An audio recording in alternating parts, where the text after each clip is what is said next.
It's important with any project in life to get a good start if you want a positive end result. That builds a good foundation that is more likely to lead to success.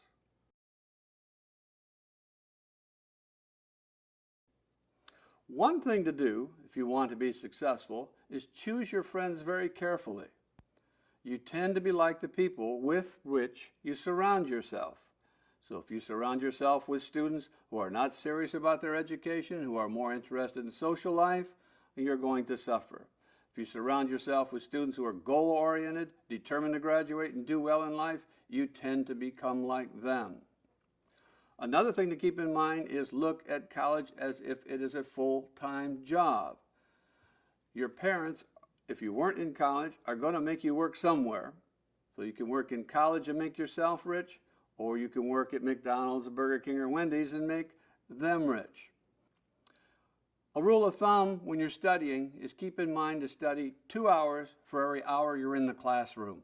Students who do that tend to get very good grades and still have plenty of free time to enjoy the other aspects of college life.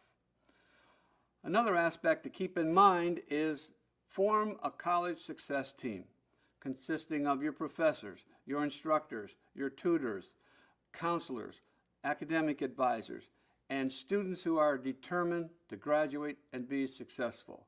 You become like the people with which you surround yourself.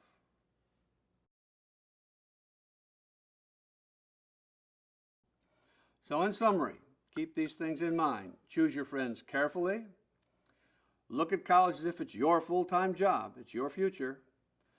The rule of thumb, study 2 hours for every hour you're in the classroom, and form a good, solid, supportive college success team.